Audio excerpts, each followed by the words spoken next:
Mesdames, Messieurs, bonsoir. Nouvelle semaine, nouvel invité dans votre magazine Le Point. Je reçois pour vous ce soir Monsieur Patrick Kanga. Il est conseiller politique au cabinet du chef de l'État. Il est cadre du PPRD et président de la Ligue des jeunes de ce parti, membre de la majorité présidentielle. Bienvenue, Monsieur Kanga. Merci, Alain. Sans plus tarder, nous entrons dans le vif du sujet. Le Conseil de sécurité des Nations Unies demande à ce qu'il y ait une enquête internationale sur tout ce qu'il y a eu sur les violences au niveau du Grand Kasaï. Ma question est celle de savoir pourquoi le pouvoir hésite. Merci, Alain, pour la question. Le pouvoir n'hésite pas, le pouvoir ou le pays, parce que c'est d'abord une affaire qui concerne l'État. Exact. Il y a des principes. Il y a eu des tueries à Londres dernièrement, en France, il y a eu des actes terroristes. Est-ce pour autant, lorsqu'il y a des actes terroristes dans ce pays, qu'il y a une enquête internationale? Je ne pense pas. Il y a d'abord des dispositions internes. C'est vrai qu'il y a des fois des attentats dans certains pays et que ces États eux-mêmes demandent une aide internationale quand les problèmes dépassent leur entendement. Mais ce qui se passe au Kasaï, d'abord, nous n'avons pas ressenti une condamnation des actes qui ont été posés. Mais directement, on veut tabler sur une enquête internationale alors que nos services internes, notamment les services judiciaires au niveau de forces armées, donc l'auditorat militaire, la Cour supérieure, la haute cour militaire, ainsi que les services judiciaires compétents au niveau du Kasaï, sont à l'œuvre par rapport à ce qui se passe pour identifier la vérité, pour identifier les responsables de ces actes. Alors dès l'instant où il y a des dispositions prises au niveau interne, comment est-ce que le Conseil de sécurité peut tabler directement sur une enquête internationale? J'ose croire que le gouvernement congolais n'avait pas recusé le fait qu'il y ait une collaboration. J'ai cru entendre Madame la ministre des Droits humains qui avait dit la collaboration avec les services des Nations Unies, il n'y a pas de problème. Mais avoir une enquête internationale, ce ne serait pas possible parce qu'il y a déjà un mécanisme judiciaire qui est déclenché au niveau de la RDC. Il y a 2 fonctionnaires des Nations Unies qui ont trouvé la mort dans le Kasaï. Vous ne pensez pas que c'est à cause de cela que les Nations Unies ont besoin d'avoir un droit de regard dans tout ce qui va se passer? Voilà pourquoi nous avons accepté une collaboration des services des Nations Unies. La collaboration, c'est qu'ils vont travailler sous la coupe des services judiciaires de la RDC. Donc, il n'y a aucunement un refus de collaborer avec les Nations Unies par rapport à cette question. Bon, il y a aussi une préoccupation en rapport avec ça. Les experts des Nations Unies qui ont trouvé la mort ici en République démocratique du Congo devaient être sécurisés par l'État congolais. Et donc, je voulais dire que s'ils sont morts, c'est parce que quelque part, l'État congolais n'a pas rempli sa mission.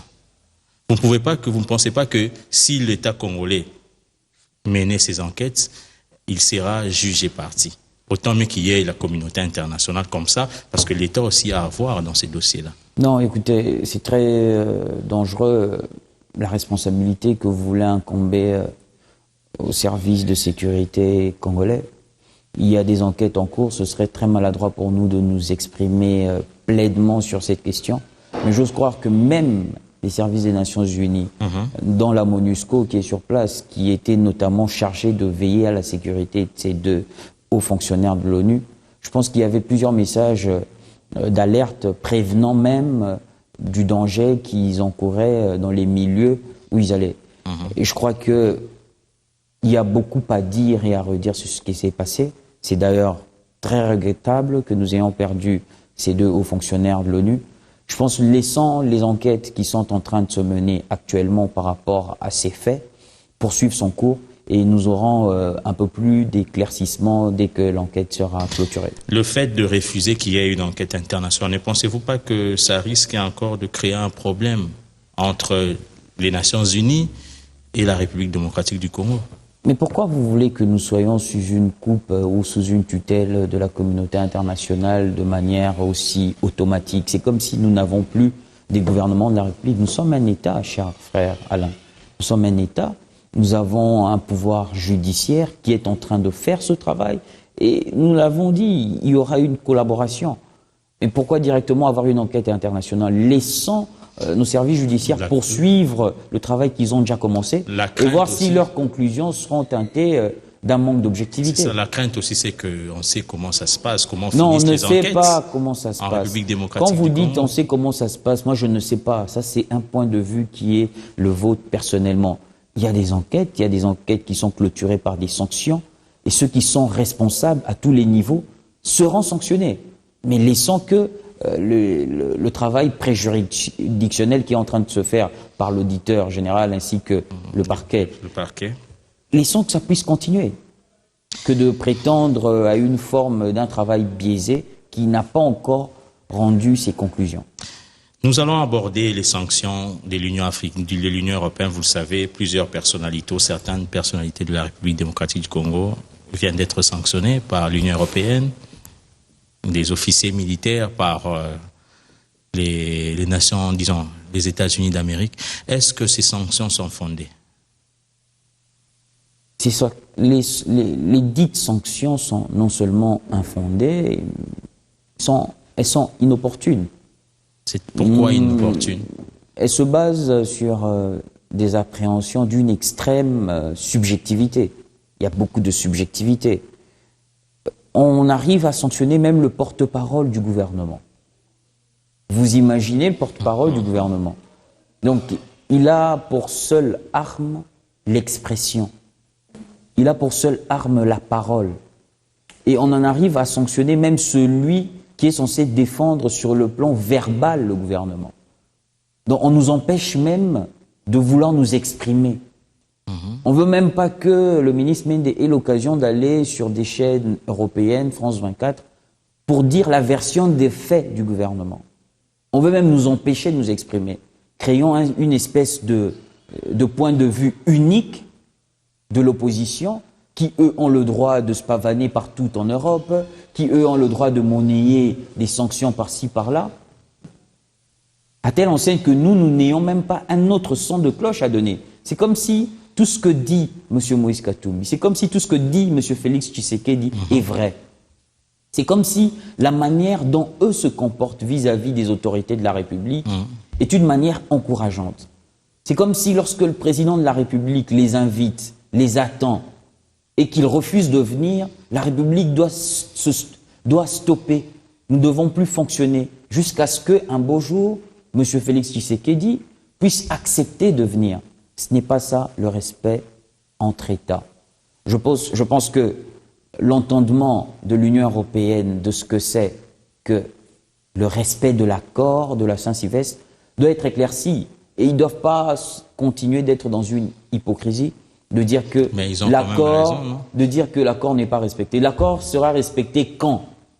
Si l'entendement de l'Union européenne, c'est de dire que l'accord de la Saint-Sylvestre sera dit, respecté, que lorsqu'il y aura leurs deux pions, M. Moïse Katumbi et M. Félix Tshisekedi, dans les postes que eux souhaitent, mais qu'ils le disent clairement, mais ils ne doivent pas sanctionner des personnalités politiques. Mais vous êtes sans ignorer que le Premier ministre actuel était même radié. C'est auto-exclu de l'UDPS depuis mars. Le Premier ministre ne devait pas provenir de l'UDPS, il devait provenir du rassemblement.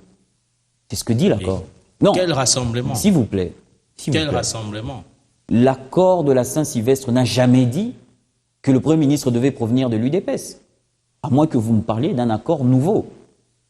L'accord de la Saint-Sylvestre parlait d'un Premier ministre qui doit provenir du rassemblement, qui lui était radié de l'UDPS. Ça nous importe peu. Fait partie du rassemblement. Mais le fait de radier quelqu'un de l'UDPS, est-ce que ça le ôte le droit d'être du rassemblement? Question mark. Dès l'instant où, après la mort d'Étienne Tshisekedi, il y a eu une scission du rassemblement.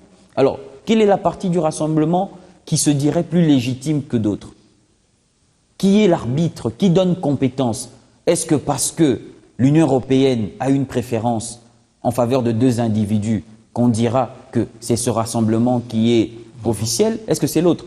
Lorsqu'il y a eu des problèmes au niveau du rassemblement, il y a plusieurs acteurs politiques de la majorité qui a demandé à ce qu'il y ait un dialogue au niveau du rassemblement pour qu'il y ait un point de vue consensuel, afin que la majorité ait un seul interlocuteur. Ils n'ont pas voulu régler les différends entre eux. Il se fait qu'il y a eu deux rassemblements. Et pas des moindres, Lengankoy, qui va le nier le droit d'être de l'opposition. qui va nier à Bruno Tshibala le droit d'être de l'opposition? Ils y sont depuis plus longtemps que ceux qui font beaucoup de bruit maintenant, qui sont à l'opposition il y a moins de 2 ans. Alors je ne comprends pas par quel mécanisme ceux qui ont fait 2 ans, aujourd'hui, sont présentés par une certaine presse internationale comme des opposants les plus virulents. Pourquoi? En quoi est-ce que M. Olivier Kamitatou, aujourd'hui, aurait plus des aptitudes d'être opposant par rapport à Bruno Tshibala? Ça me fait même rire. Je me demande vous savez où ce test se passe. Je ne sais pas. La légitimité, le rassemblement qui a l'adhésion, c'est... Non, vous avez fait ça où? Vous avez fait ça où? Arrêtez avec ces penchants, ces fanatismes. Vous avez fait ça où? Vous avez fait le tour du comment, on vous a dit que celui où il y a l'adhésion de la population, c'est celui de l'imité. C'est une émission que je ne ferai jamais. Ce n'est même pas mon problème. Ce qu'on constate aujourd'hui, les faits sont tels qu'il y a 2 ailes du rassemblement. Le président de la République, lorsqu'il a lancé les consultations, appelant toutes les tendances, il y a une tendance qui a répondu présent et une qui n'a pas voulu venir publiquement. Ils viennent peut-être, mais pas publiquement. Et il fallait qu'on avance. Dès l'instant où on dit que le processus électoral doit suivre son cours, dès l'instant où le gouvernement qui devait être mis sur pied est un gouvernement de consensus électoral, qui doit nous emmener vers les élections. Donc nous devions très vite mettre sur pied un gouvernement. Alors, on n'allait pas demeurer dans une espèce de cacophonie infinie. L'aile Tshisekedi ou l'aile Moïse Katumbi du rassemblement aurait déposé les 3 noms, nous n'aurions pas été encore dans ce débat. Alors, je suis M. Félix Tshisekedi qui dit non, on aurait proposé 3 noms, on aurait choisi le plus malléable d'entre nous. Donc, ils ont eu une certaine reconnaissance d'une faiblesse vis-à-vis du président de la République, que eux-mêmes le disent à haute voix. M. Tshisekedi l'a affirmé. Donc, au rassemblement, il n'y a pas 3 noms de personnes sérieuses. Ça, c'est M. Félix Tshisekedi qui le dit sur le plateau de TV5. Donc, si au rassemblement, il n'y a pas 3 personnes qui peuvent être sérieux, qui peuvent affirmer leurs convictions vis-à-vis du pouvoir, vous comprendrez bien que nous sommes devant un regroupement qui s'appelle Rassemblement, mais qui en fait n'a pas plus de 3 personnes sérieuses. Vous avez parlé, mais il y a aussi la répression. L'Union européenne fustige la répression. La répression se fait où, cher frère? Vous avez des gros mots. Ça se fait où? Au mois de septembre, on sait ce qui s'est passé. Qu'est-ce qui s'est passé au mois de septembre? Le 19 septembre, il y a eu des morts. Qu'est-ce qui s'est passé? Oui, nous, il y a une réaction nous au PPRD, on a eu près de 4 morts au PPRD. Mais plus ailleurs. Le policier qui avait la garde du siège d'abord de la Ligue des Jeunes, un siège qui est incendié. Lorsqu'on sanctionne l'Union européenne, on ne parle jamais de dégâts que nous avons connus. C'est comme si les morts qu'il y a eu au niveau du PPRD, ça ne compte pas. Qui ont commencé à incendier les stations-service? Qui ont commencé à incendier les commissariats de police? Alors, vous allez en France, vous voyez une marche du Front National ou d'un autre parti, et les marchands du Front National vont piller les mairies et les commissariats de police, et vous allez voir aucune réaction de la police. Je ne pense pas. Je pense que dans tous les États du monde, d'ailleurs quand vous voyez des pays comme New York aux États-Unis, les réactions sont plus virulentes. Quand il y a une marche pacifique, il faut suivre l'itinéraire que vous prévoyez. Il ne faut pas qu'il y ait de provocation. Il ne faut pas qu'il y ait des incendies dans d'autres parties. Il ne faut pas s'attaquer aux forces de sécurité. Dès l'instant où nous quittons ce champ, nous ne sommes plus dans un champ de marche pacifique. Nous sommes dans une marche insurrectionnelle. Et dans une marche insurrectionnelle, l'État a le droit de réagir. Ce qui s'est passé en septembre, c'est fort déplorable. Il y a eu une telle instrumentalisation qui n'allait pas avec les préceptes d'une démocratie. Et les opposants qui ont organisé ces marches revêtent d'une très très grande responsabilité. Donc lorsqu'on parle de répression aujourd'hui, où est la répression? Où est la répression? L'UDPS tient ses réunions régulièrement, le Rassemblement tient ses réunions régulièrement. La répression se situe à quel niveau? Donc, selon vous, que cachent alors ces sanctions, si c'est infondé? Ces sanctions sont motivées par des appréhensions totalement subjectives.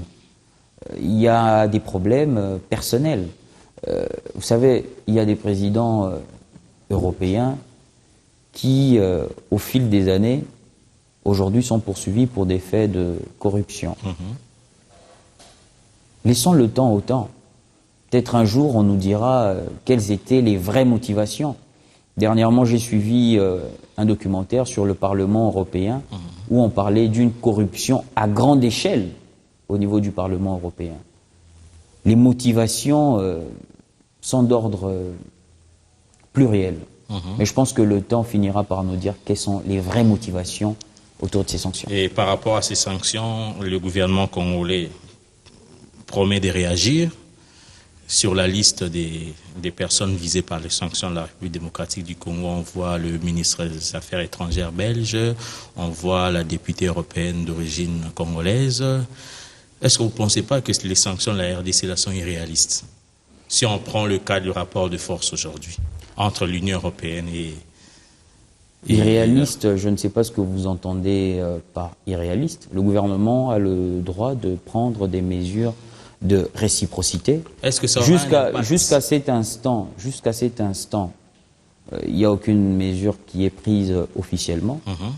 C'est dans le droit du gouvernement de prendre des mesures de réciprocité. L'impact, c'est pas à vous de le juger. Hier, nous discutions avec une personne d'origine belge qui disait que ça les inquiétait quand même, les mesures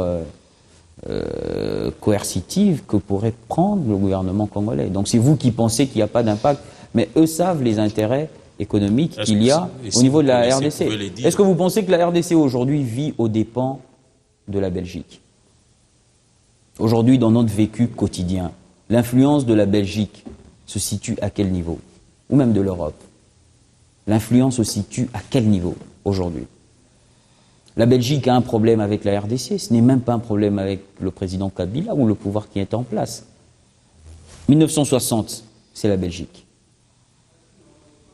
Mobutu au pouvoir, à un moment, c'est la Belgique. Nous avons Laurent Désiré Kabila, la même Belgique.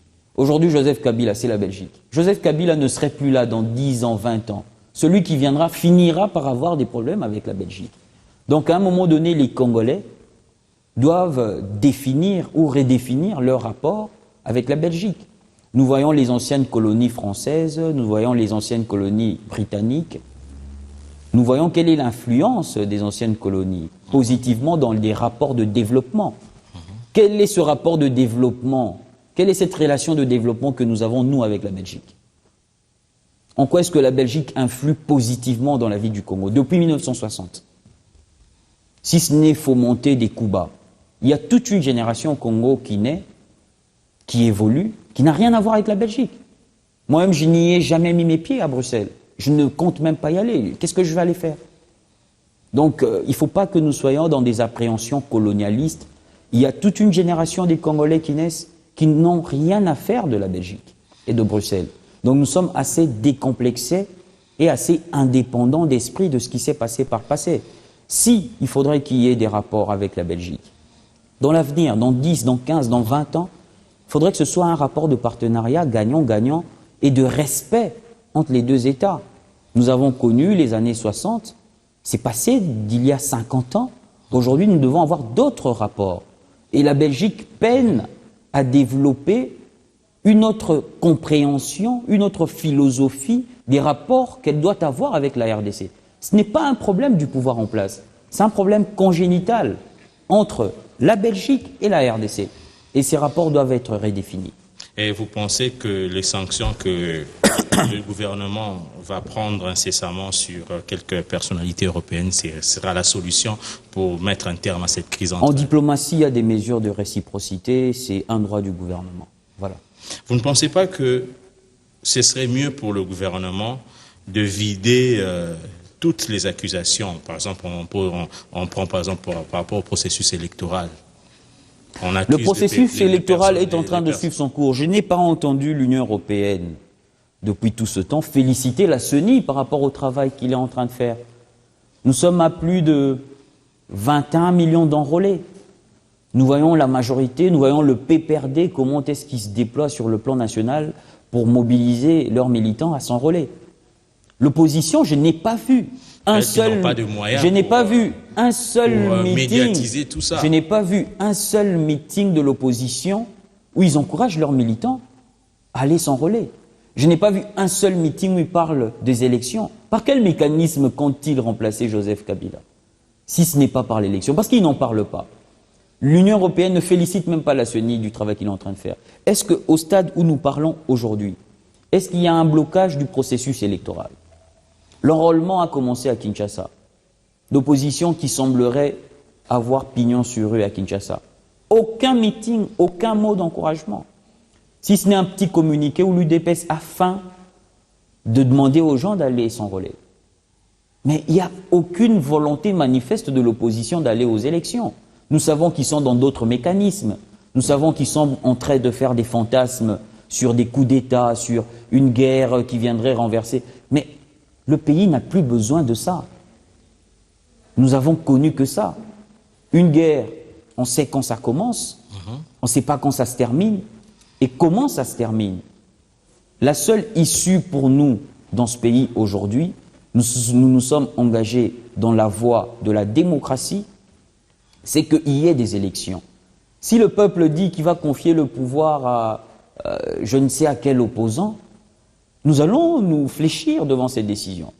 Nous n'avons pas peur d'aller à l'opposition, si cela est la volonté du peuple à travers les élections. Le PPRD, on ira à l'opposition, élu, et nous allons militer pour reconquérir le pouvoir. Mais cela doit être la volonté du peuple à travers les élections. Les gens qui se disent populaires, pourquoi ont-ils peur? Pourquoi ne manifestent-ils pas de l'intérêt pour les élections? Tout mécanisme extra-constitutionnel, qui sera mis en œuvre pour une accession au pouvoir ne rencontrera pas l'assentiment de la population. Ça, je peux vous le rassurer. Pour M. Patrick Kanga, l'intérêt des élections doit se manifester par rapport à l'enrôlement. Bien sûr, parce que si vous n'avez pas de carte d'électeur, vous n'avez pas droit de citer aux élections. Mais ce n'est pas la population qui vote lors des élections, ce sont les électeurs. L'homme prudent voit le mal de loin. L'opposition voit déjà qu'au mois de décembre, on sera dans l'impossibilité d'organiser les élections et il tire la sonnette d'alarme.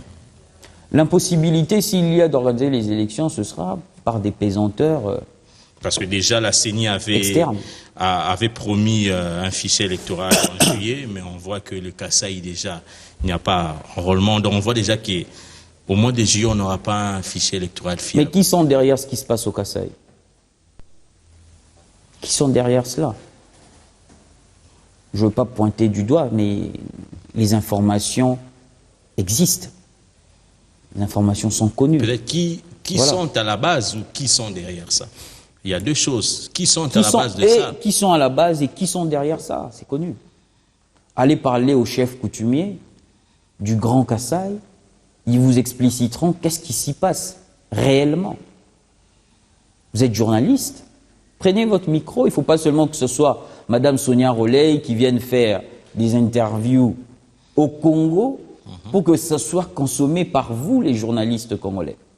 Les patrons de vos chaînes doivent aussi vous donner les moyens d'aller au Kasaï faire des interviews pour parler avec les chefs coutumiers.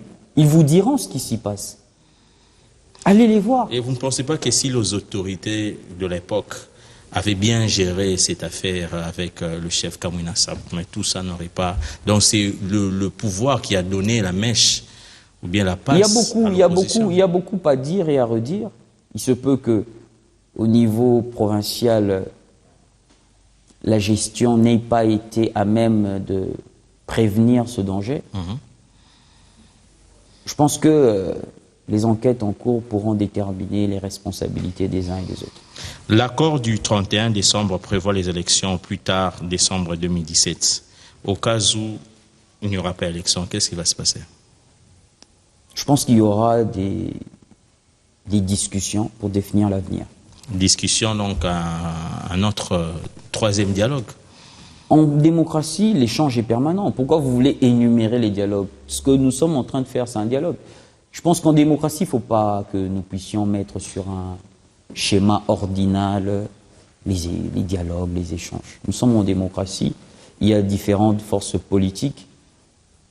S'il y a un couac entre Congolais, parce que l'opposition que nous, on reconnaît, c'est l'opposition congolaise, s'il y a des problèmes entre Congolais, on trouvera toujours des solutions pour définir le cadre qui devrait régir l'avenir. Donc on sera obligé de rentrer dans le schéma 5O. Je pense qu'il y aura des discussions qui définiront l'avenir. Au cas où les autres refusaient l'opposition. Nous ne sommes pas encore en décembre 2017. Parce que déjà, ils disent que plus de dialogue, il faudrait qu'on ait aux élections. Je pense que laissons la CENI poursuivre son travail. Nous espérons que la situation au niveau des deux Kasaï va très bientôt se normaliser. Ne tablons pas directement sur le fait qu'il n'y aurait pas élection en décembre 2017. Encore que la CENI n'a encore rien dit quant à ce. C'est elle qui est l'organe habilité. Jusque-là, moi je ne sais pas vous dire qu'en décembre 2017, il n'y aura pas élection. Je ne peux pas vous le dire strictement. Le budget, si on voit par exemple le budget voté dans les deux chambres du Parlement, on voit déjà que ce sera impossible, pratiquement impossible pour le gouvernement de mobiliser tout cet argent-là uniquement pour les élections. Le gouvernement est en ordre par rapport au plan de décaissement avec la CENI. Je pense que le décaissement se poursuit. Le gouvernement n'est pas en retard par rapport à tous les paiements tels que l'échéancier a été arrêté. Le travail se poursuit et la CENI jusque-là est en train de continuer avec l'enrôlement. Tout ce que nous pouvons faire à cet instant, c'est de demander à nos militants, de demander à la population de s'enrôler massivement. Mais je regrette un peu qu'à Kinshasa, le rythme soit un peu lent. Les gens s'enrôlent avec une certaine lenteur. Il faudrait encourager. Je pense que nous, au niveau du PPRD, nous allons très bientôt démarrer la campagne de sensibilisation de porte-à-porte, tel que cela a été initié par le camarade secrétaire général. Nous devons mobiliser davantage. C'est cela l'essentiel pour l'instant. Nous tablons sur les élections. Voilà pourquoi nous mobilisons la population à s'enrôler massivement, au lieu que de passer du temps à Bruxelles, à fomenter des sanctions contre la RDC. C'est inopportune. Sanctions de l'Union européenne, tout ça, il y a aussi des procès qui viendront prochainement contre le ministre. Vous ne pensez pas qu'on est en train d'asphyxier le régime en place? Non, je pense que la Belgique ne doit pas nous ressasser le passé. La Belgique ne doit pas nous ressasser le passé. Nous avons des plaies au Congo que nous avons essayé de penser entre nous pour le bien du Congo. Il y a eu des choses qui se sont passées en 98, en 97, en 96 et même en 94. Les Congolais se sont réunis autour d'une table à Sun City pour dire nous nous pardonnons et nous oublions ce qui s'est passé. Il ne faudrait pas par le souci à tout prix de vouloir déstabiliser le Congo que l'on veuille même ressasser le passé. Ce serait blessant pour les familles qui ont vécu certaines choses. Ce serait nous remettre dans une inimitié dans laquelle nous étions avant d'avoir signé. Mais ces familles souhaitent que justice soit faite. Je pense que sur le plan politique interne, nous avons tous adopté l'accord de Sun City et nous avons mis ça derrière nous. C'est une page noire de notre histoire que nous avons enterrée pour que nous puissions nous réconcilier. Et cela était une volonté commune des acteurs politiques qui se sont fait la guerre à l'époque. Il ne faudrait pas que la Belgique puisse nous ressasser le passé au point de nous diviser, parce que nous avons déjà pris beaucoup de peine, nous avons déjà fait beaucoup d'efforts pour qu'aujourd'hui nous puissions de nouveau nous regarder droit dans les yeux, manger ensemble, discuter ensemble, travailler ensemble. Il ne faut pas que la Belgique puisse jouer à ce jeu. Mais apparemment, c'est un proche de la victime qui a porté plainte. Nous savons comment ça se passe. Nous voyons toute la publicité qui est faite autour. Nous ne connaissons même pas la famille de la victime, mais nous connaissons que la presse belge et une certaine presse française est en train de faire la toute grande publicité autour de cette affaire. Et nous leur disons de ne pas vouloir nous ressasser ce passé parce que nous l'avons enterré. Donc, selon M. Patrick Kanga, on oublie tout. C'était une décision unanime de la classe politique. Ce n'est pas ma décision. Hier, le ministre d'État en charge de la justice a tenu un point de presse, une conférence de presse en Suisse, à Genève. Moïse Katumbi, ce sont ces mots, Moïse Katumbi peut rentrer.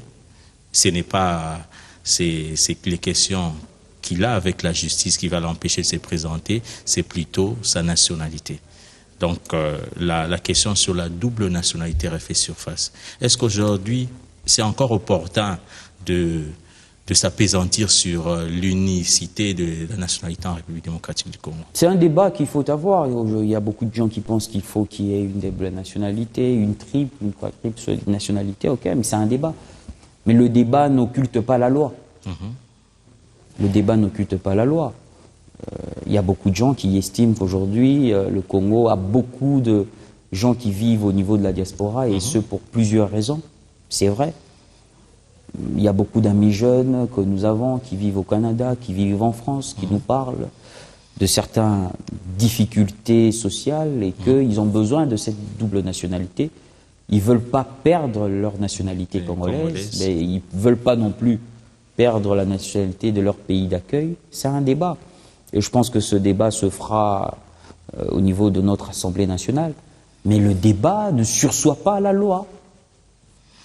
La loi existe, et voilà, et surtout pour ceux qui voudraient briguer les fonctions les plus importantes du pays, je pense que la loi existe. Vous savez, le débat qu'il y a eu lors de la nomination du Premier ministre Badibanga, qui a même dû publiquement renoncer à sa nationalité belge. Donc je pense que c'est un débat qui a lieu d'être, mais la loi existe. Est-ce qu'aujourd'hui, la RDC va plus gagner en permettant la double nationalité ou pas? Je pense qu'aujourd'hui, nous avons une diaspora importante qui peut jouer un rôle très important par rapport au développement de notre pays. C'est ce qui se passe au Rwanda, au Burkina Faso. Nous voyons une forte diaspora qui agit, même au niveau de l'administration. Je pense que la diaspora congolaise, c'est une aubaine, c'est un atout positif pour la RDC. Maintenant, il faudrait voir dans quelle mesure élaborer des mesures législatives qui prennent en compte les intérêts de l'État, parce que nous avons aussi une donne régionale dont il faut tenir compte. Donc ce sera à nos élus actuels ou nos futurs élus, peut-être à l'époque, à ce moment-là, Alain Boma sera député national. C'est une prophétie. On ne sait pas. Ce sera peut-être aux élus actuels ou aux futurs élus de tabler sur la question. Mais nos lois, que ce soit notre constitution, sont appelées à évoluer avec son temps, avec le contexte sociologique dans lequel nous sommes. La constitution et nos lois doivent évoluer. Apparemment, on fait tout pour empêcher Moïse Katumbi de se présenter à la présidentielle. Ah bon? Par quel mécanisme? D'abord, c'était les poursuites judiciaires. On voit que les poursuites ne tiennent pas. Maintenant, c'est la double nationalité. Pourquoi Félix Tshisekedi n'est pas poursuivi par la justice? Pourquoi? Il est moins opposant. Pourquoi Olivier Kamita, pourquoi Olivier Kamita, qui des fois a des propos qui vont même dans le discours toi, pourquoi il n'est pas poursuivi par la justice congolaise? Pourquoi? Il n'est pas opposant. Vous voulez que je vous en cite? Pourquoi M. KTV Katoto n'était pas poursuivi par la justice? Je peux vous énumérer autant d'opposants. Pourquoi M. Sessanga n'est pas poursuivi? Pourquoi? Ce n'est pas un opposant. Il vous fait peur. Non, pourquoi les autres ne sont pas... Faire peur à qui? Il est le seul à se déclarer candidat jusque-là à la présidentielle. Non, il y a plusieurs qui se sont déclarés candidats. Nicolas Sarkozy, ancien président de la France, était poursuivi pendant même qu'il était en train de faire sa campagne. On connaît la suite. Monsieur François Fillon... On connaît aussi la suite. François Fillon était poursuivi pendant même qu'il était candidat. Et ça lui a déstabilisé, donc vous déstabilisez. Quand on est en politique, non, on ne le déstabilise pas. Vous allez dire que le pouvoir judiciaire français est inféodé à l'Élysée? Je ne pense pas. Quand on est en politique, il faut faire attention. On est appelé à avoir une vie d'exemplarité. Même nous qui sommes jeunes, nous veillons à ne pas poser des actes aujourd'hui qui peuvent être répréhensibles par la loi plus tard. Parce qu'un beau jour, vous serez candidat député national à la Lukunga ou à Bikoro ou à Mbandaka. Et il y aura quelqu'un qui voudra salir votre casier judiciaire parce que ce jeune-là avait escroqué telle personne. Donc tout le monde, pas seulement les politiques, tout citoyen est appelé à veiller à ce qu'il puisse vivre selon une certaine exemplarité pour ne pas plus tard faire les frais de la justice. Donc Moïse Katumbi ne fait pas peur à la majorité présidentielle. Faire peur, pourquoi? Il y a des gens en Mbandaka qui ne le connaissent pas, il y a des gens à Idiofa qui ne le connaissent pas. Vous allez dire qu'il est plus populaire qu'Aubin Minako à Idiofa? Non, écoutez. Il est populaire, c'était un mécène de football, comme monsieur le révérend Mukuna, qui est très connu, très populaire à Kinshasa. Renaissance, une très grande équipe, il était connu. Mais la popularité, ce n'est pas tout en politique. Si c'était que question de popularité, Ouerasson serait président de la République démocratique du Congo. La politique, c'est plusieurs choses. Il y a une arithmétique particulière en politique. Il y a quoi? Vous savez, madame, moi j'aime qu'on parle aussi des pays occidentaux parce que nous vivons dans un monde. Aujourd'hui, madame Marine Le Pen est très populaire en France. Très populaire. Mais vous voyez que jusque-là, elle peine même à se faire élire. Elle s'est fait élire, mais difficilement. Même son parti. Donc, être populaire, avoir le peuple, aimer de la population et avoir des électeurs, avoir des votants, il y a des mondes. Vous pouvez avoir des jeunes qui vous suivent quand vous marchez. Préso. Mais le jour de l'enrôlement, comme là maintenant, ils ne se font pas enrôler. Parce que, avant Naki Nanganda, même si Naki match à Lembi, peut-être, il n'a pas le temps d'attendre pendant plusieurs heures devant les centres d'enrôlement. Et il se fait que tous les gens qui vous suivent, qui vous appellent préso, le jour du vote n'ont pas de carte d'électeur. Donc le fait d'être populaire en démocratie ne suffit pas. Encore qu'il faut cerner, comprendre l'arithmétique politique. Il faut avoir des partis ancrés dans tous les villages, dans toutes les localités, à Befale, à Ibenge. C'est ça la démocratie. C'est pas seulement à Lubumbashi et à Kinshasa qu'on vote, non. Les votes de Rutshuru, de Butembo, dans tous les recoins de la République, il y a des mamans, il y a des jeunes qui votent. Et vous n'êtes pas sûr que là-bas, il y a la télé où les gens suivent Twitter ou Facebook. Il y a des gens qui ne connaissent que le président Joseph Kabila dans ce pays. Ils ne connaissent que lui. Alors quand vous dites qu'il est populaire au Congo, Congo c'est 2 345 000 km². C'est plusieurs territoires, donc il faut relativiser. Êtes-vous déjà enrôlé? Je me suis déjà fait enrôler, j'ai même ma carte d'électeur. Je peux vous la montrer. Je me suis fait enrôler à Bongonde Isengende. C'est dans la à Bikoro. À Bikoro. Voilà. Donc nous, on croit aux élections et voilà. Et donc, vous serez candidat là-bas? Le moment venu, c'est à mon parti de décider. Et aussi. que faire de vos fans de Lukunga? Je ne me suis pas encore décidé. Je ne me suis pas encore décidé. On verra avec le temps et avec le parti.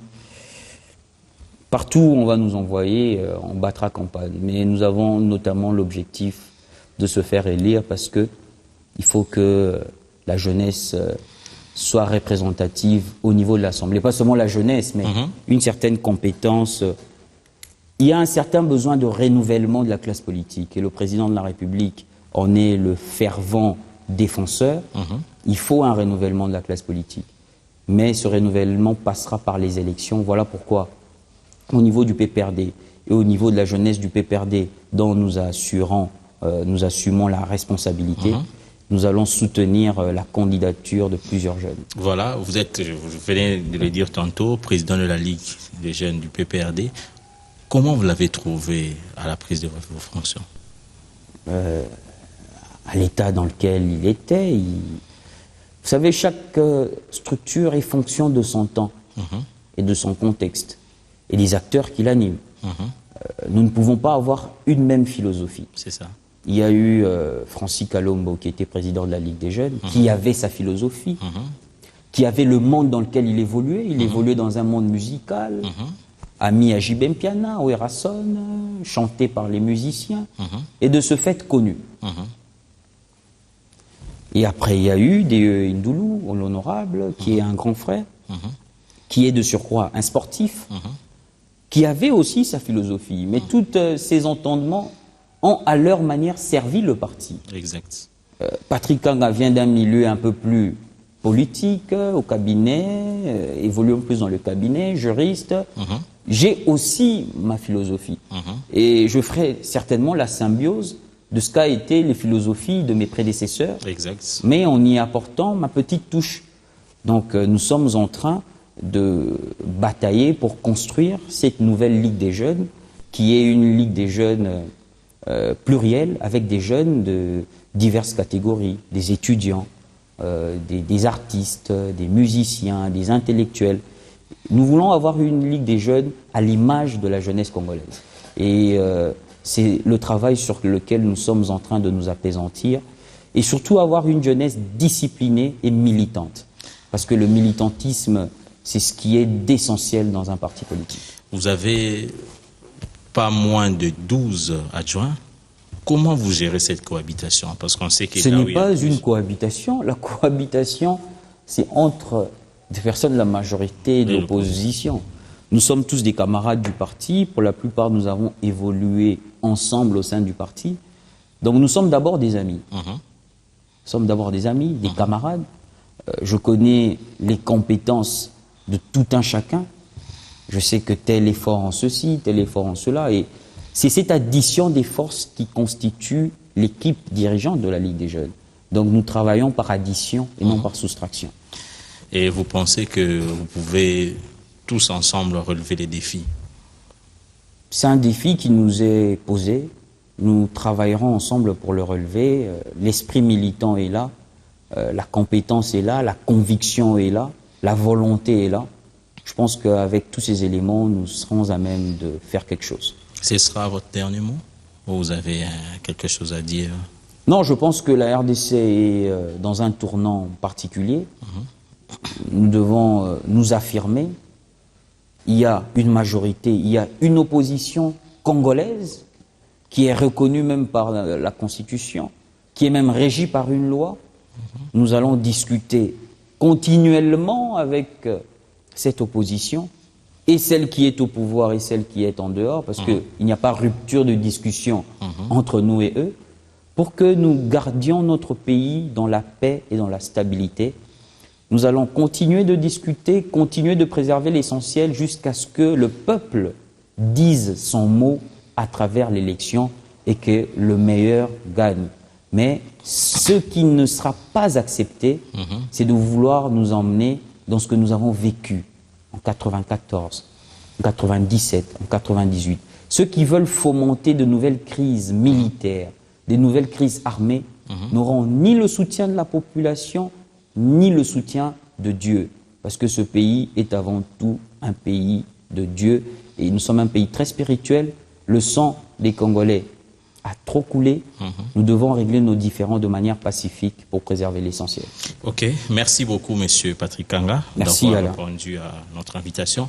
Merci à vous également, chers téléspectateurs, d'avoir suivi cette émission. Nous nous retrouvons la semaine prochaine. Au revoir. Amen.